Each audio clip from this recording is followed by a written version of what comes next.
Il existe des rencontres qui déstabilisent tout, des regards qui en disent trop, des silences plus éloquents que tous les mots. Cette histoire parle d'un homme de 46 ans qui croyait maîtriser sa vie, d'une jeune femme de 23 ans qui a fait vaciller toutes ses certitudes. Elle était son assistante, elle était interdite, elle était là chaque jour à quelques mètres de lui. Parfois, le courage n'est pas de céder à ses désirs, mais de leur résister. Et ça laisse des cicatrices invisibles. Géraldine Rousseau, 58 ans, professeure de mathématiques à la retraite, n'avait jamais été du genre spontané. Mais ce 31 décembre au matin, en lisant le journal, elle eut une révélation. Pourquoi ne pas organiser mon propre feu d'artifice cette année ? Son mari, Robert, leva les yeux de son café. Un feu d'artifice ? Tu es sûr ? Absolument. J'en ai assez d'attendre minuit devant la télé. Cette année, on fait les choses en grand. Robert connaissait ce ton. Inutile de discuter. À 10h, Géraldine débarqua chez Artifice et Merveille, une boutique spécialisée tenue par un jeune homme aux cheveux violets nommé Dylan. « Bonjour madame, vous cherchez quelque chose de particulier ? Je veux un feu d'artifice pour ce soir. Quelque chose d'impressionnant, mais pas dangereux. » Dylan sourit. « J'ai exactement ce qu'il vous faut. Notre pack réveillon magique. Fusée, fontaine, chandelle romaine.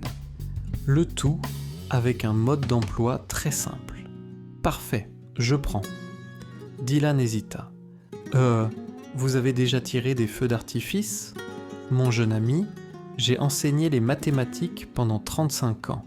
Je pense pouvoir lire une notice. De retour chez elle, Géraldine vida les cartons dans le garage. Robert observait l'opération avec inquiétude. « Tu es sûr que c'est légal de tirer ça dans le jardin ? Nous habitons en périphérie ? Le jardin fait 200 mètres carrés ? Où est le problème ?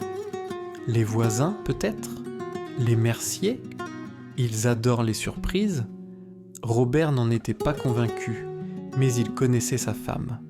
Quand elle avait une idée en tête, à 16h, Géraldine étudiait la notice comme un général préparant une bataille. Le problème, elle avait oublié ses lunettes de lecture. « Robert, tu peux me lire ça ?» Son mari s'approcha. Ne jamais allumer près de matériaux inflammables. Maintenir une distance de sécurité de... Il plissa les yeux. Je ne vois pas bien. C'est écrit minuscule. 15 mètres, 50 mètres, bah, mettons 10 mètres.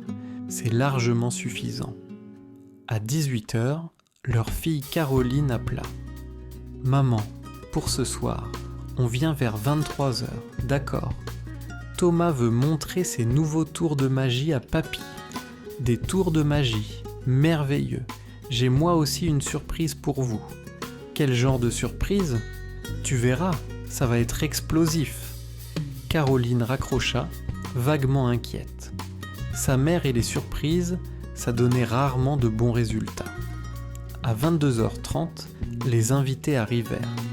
Caroline et son mari Thomas, leur fils Lucas de 8 ans et les voisins Mercier qui s'étaient incrustés en apprenant qu'il y aurait du spectacle. « Alors cette surprise ?»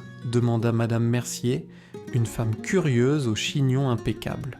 « Patience !» répondit Géraldine en consultant sa montre. « À minuit pile !» Thomas commença ses tours de magie. Des cartes disparaissaient, réapparaissaient. Lucas était émerveillé. Monsieur Mercier applaudissait poliment. À 23h45, Géraldine s'éclipsa discrètement dans le jardin. Robert la suivit, une lampe torche à la main. « Tu es sûr de toi ? » ?»« Absolument. J'ai tout préparé cet après-midi. » Elle avait effectivement disposé les fusées dans des bouteilles, les fontaines sur la pelouse et les chandelles romaines dans des pots de fleurs. Le problème, elle avait mal lu les étiquettes. À 23h58, tout le monde sortit dans le jardin. Le compte à rebours commença. 10, 9, 8. Géraldine approcha son briquet de la première mèche. 7, 6, 5. La mèche grésilla. 4, 3, 2, 1. Bonne année. La première fusée décolla latéralement. Elle fila au ras du sol, passa entre les jambes de Monsieur Mercier qui hurla, percuta la haie et explosa dans une gerbe de lumière verte. « C'était pas prévu ça !» cria Géraldine. Mais les autres mèches s'étaient allumées en chaîne. Une fontaine se mit à cracher des étincelles rouges directement vers la terrasse. Thomas plongea derrière le salon de jardin. Madame Mercier se réfugia dans la maison en hurlant. Léa portait une robe noire moulante, sans manches, qui s'arrêtait à mi-cuisse. Des talons hauts qui sculptaient ses jambes, les cheveux détachés tombant en vagues souples sur ses épaules nues. Du rouge à lèvres carmin qui accentuait la courbe de sa bouche. Elle ne ressemblait plus à l'assistante discrète du bureau. Elle était transformée. Femme, désirable, consciente de l'être. Thomas essayait de ne pas la regarder, de se concentrer sur les conversations autour de lui. Mais son regard dérivait sans cesse vers elle. Elle riait avec Marc, le jeune stagiaire, se penchait vers lui pour parler dans le bruit ambiant, posait la main sur son avant-bras, gestes innocents ou pas. Thomas a ressenti quelque chose de désagréable, de la jalousie, ridicule, pathétique. Vers 22h, les gens ont commencé à partir, un par un. Thomas devait y aller aussi.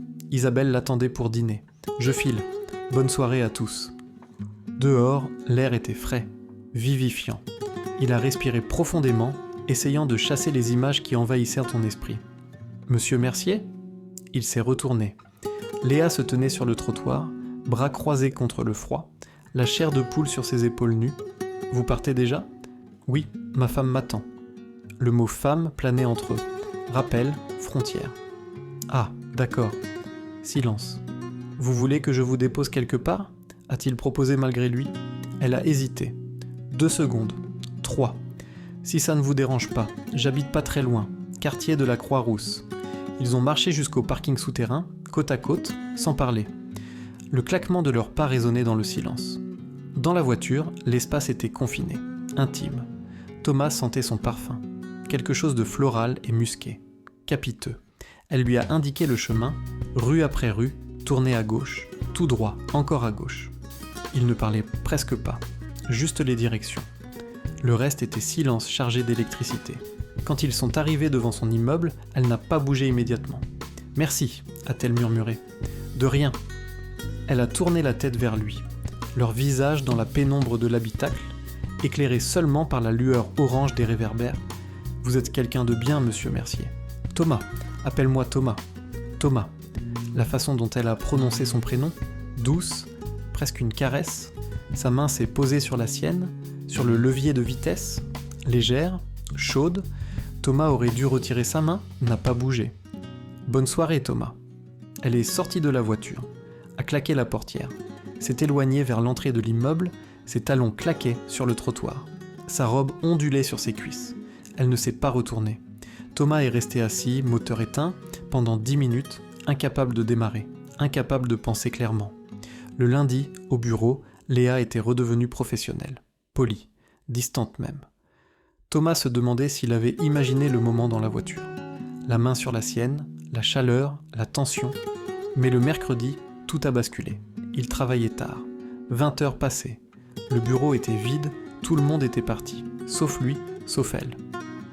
Léa est apparue à la porte de son bureau, un dossier à la main. « Désolé de vous déranger, j'ai besoin de votre signature pour le dossier Bertrand. C'est urgent, pour demain matin.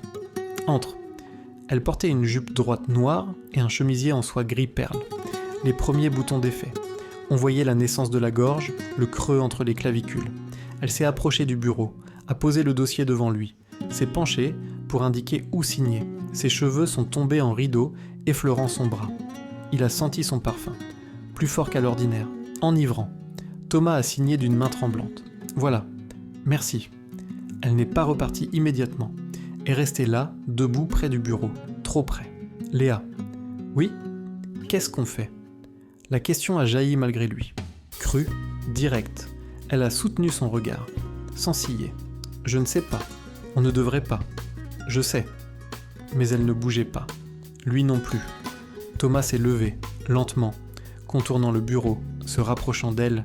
Ils étaient face à face maintenant, à 30 cm l'un de l'autre. Il voyait le pouls battre dans son cou, la respiration qui soulevait sa poitrine. Les lèvres entr'ouvertes, sa main s'est levée, a effleuré sa joue, du bout des doigts, elle a fermé les yeux, a penché légèrement son visage contre sa paume. « On ne peut pas », a-t-il soufflé. « Pourquoi ? Tu le sais. Dis-le quand même. Je suis marié, t'es mon employé, c'est impossible. » Elle a ouvert les yeux, l'a regardé intensément. « Et si je m'en fiche ? Le téléphone a sonné. Strident, brutal, ils se sont écartés d'un coup, comme pris en faute. Thomas a décroché, sa femme, demandant pourquoi il rentrait si tard, s'il avait mangé. « Je termine un dossier, j'arrive dans 1 heure. » Quand il a raccroché, Léa avait récupéré son dossier, se tenait près de la porte. « Je vais y aller. »« Léa, attends. »« Non, c'est mieux comme ça. » Elle est partie. Ses talons claquaient dans le couloir désert. Thomas s'est effondré dans son fauteuil, la tête dans les mains. Qu'est-ce qu'il était en train de faire ? Les jours suivants ont été un supplice. Il s'évitait, email formel uniquement, aucun contact visuel. Le vendredi, Thomas a reçu un message. Numéro inconnu. « J'ai besoin de te parler, en privé, demain, 14h, café des Augustins. » Il savait que c'était elle. A hésité toute la soirée. Devait effacer, oublier. Le samedi à 14h, il était au café. Elle était déjà là, assise au fond, près de la fenêtre. Elle portait un jean et un pull oversized beige, cheveux attachés en queue de cheval, pas de maquillage, vulnérable, jeune. Il s'est assis en face d'elle. « Merci d'être venue », a-t-elle murmuré. « Qu'est-ce que tu veux, Léa ? Savoir si c'est juste moi, si je deviens folle, ou si tu ressens la même chose. » Silence. « Je ressens la même chose », a-t-il admis dans un souffle. Elle a fermé les yeux, une larme a coulé sur sa joue. Qu'est-ce qu'on fait alors ? On arrête, maintenant, avant que ça devienne, avant qu'on fasse une connerie. C'est ce que tu veux vraiment ? Non. Ce n'était pas ce qu'il voulait, mais c'était ce qu'il devait faire. Oui. Elle a hoché la tête, s'est levée, a attrapé son sac. D'accord, je démissionne lundi. Quoi ? Non, Léa ? Je ne peux pas te voir tous les jours en faisant semblant que rien ne s'est passé. C'est au-dessus de mes forces. Elle est partie sans se retourner. Thomas est resté assis, seul. Le café refroidissait devant lui. Le lundi, la lettre de démission était sur son bureau. Courte, formelle. Préavis de 2 semaines. Thomas l'a signée. Les mains tremblantes. Les 2 semaines ont été interminables. Léa vidait son bureau, rangeait ses affaires, saluait poliment les collègues. Le dernier jour, un vendredi après-midi, elle est venue le voir. « Je voulais te dire au revoir. »« Léa, non, laisse-moi parler, s'il te plaît. » Elle a respiré profondément. Ce qui s'est passé entre nous, ce qui ne s'est pas passé, c'était réel. Pour moi en tout cas. Et je pense que pour toi aussi. Il n'a pas nié. « Mais t'as raison, on ne peut pas. Alors je pars. Je prends de la distance. Et peut-être qu'un jour, dans longtemps, on pourra se croiser dans la rue sans que ça fasse mal. » Elle a posé quelque chose sur le bureau, une enveloppe. « N'ouvre pas maintenant, plus tard, quand je serai partie. » Elle s'est penchée, a déposé un baiser léger sur sa joue, à peine un effleurement. « Prends soin de toi, Thomas. » Puis elle est partie. Thomas a entendu ses pas s'éloigner dans le couloir. La porte de l'immeuble claquait. Il a attendu 1 heure avant d'ouvrir l'enveloppe. À l'intérieur, une photo, prise au bar, le soir où ils étaient tous sortis. Léa riait, les yeux fermés, la tête renversée en arrière. Au dos, quelques mots manuscrits. « Si les choses avaient été différentes, si tu avais été libre, si j'avais été plus âgé, si, mais la vie est ce qu'elle est. Merci d'avoir été honnête. » Elle. Thomas a glissé la photo dans le tiroir de son bureau, tout au fond, sous les dossiers. Ce soir-là, il est rentré chez lui. Isabelle préparait le dîner. Tout était normal, familier, sûr. « Bonne journée ?» a-t-elle demandé. « Comme d'habitude » a-t-il menti. Elle l'a embrassé distraitement, a continué à couper des légumes. Thomas s'est assis à la table de la cuisine, a regardé sa femme. 22 ans de mariage, une vie entière. Et pourtant, quelque part dans un tiroir de bureau, il y avait une photo d'une fille de 23 ans qui lui rappelait que son cœur pouvait encore battre autrement, que le désir n'était pas mort, que certains choix, même les bons, laissent des cicatrices invisibles. 3 mois plus tard, Thomas a reçu une carte postale, de Berlin. « J'ai trouvé un job ici, nouveau départ, je vais bien. J'espère que toi aussi. Elle. Il a retourné la carte.